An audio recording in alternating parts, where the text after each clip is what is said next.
Praise be Jesus Christ, now and forever. This week, called Holy Week for centuries, is truly for the believing Christian the most important feast of the year. I say feast because, as we know, the Sacred Triduum of Maundy Thursday, Good Friday, and the Holy Day of the Resurrection is one day in the language of the liturgy. As I remind you each year, at least for all of the 5 years I've been doing this Nugget, we are not play acting.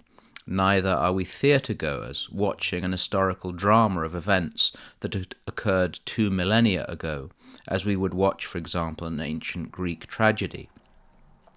We are participating in the liturgy of the Paschal mystery, the saving death and resurrection of Jesus, who is Lord and Messiah. The liturgy, from its original Greek meaning, is work, public work. In the case of the Church, it is the work of worship, praise, and thanksgiving to God.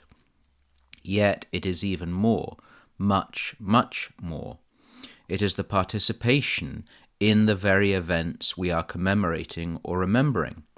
The Sacred Triduum is really the particularly solemnized celebration of what both Catholics and Orthodox believe is happening at every Mass, celebrated in the humblest tin-roofed chapel in Africa to the most bejeweled and decorated Gothic cathedral in Europe. It is Orthodox Catholic faith that at the Mass we are at Calvary, where the one single sacrifice of Christ on the cross on Good Friday is made present.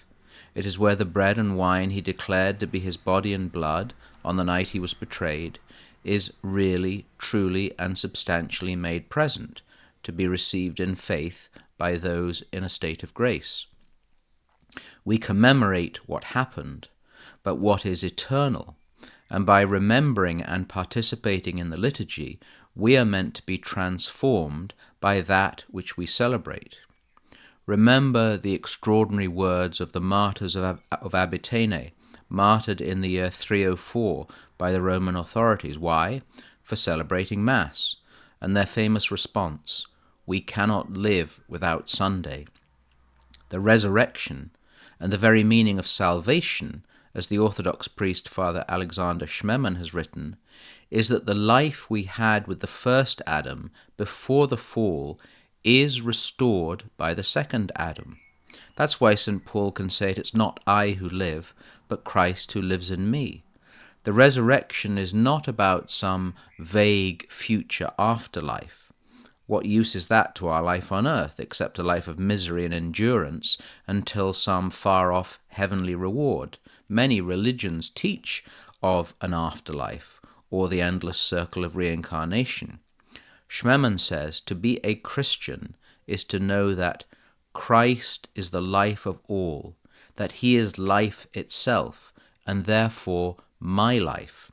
Salvation, we always talk about salvation. What is salvation? He says salvation is the restoration of life, life with a capital L, life eternal and unending. The extraordinary meaning of being a Christian, and you are a Christian only if you believe in the resurrection, is that life begins now. Death is truly defeated by living in relationship with he who is life and who destroyed death. And that the reason those early martyrs could say that they could not live without Sunday. If we can say the same thing after this Easter, then our faith will be strong. Brethren, be sober, be vigilant, because your adversary the devil, like a roaring lion, walketh about, seeking whom he may devour.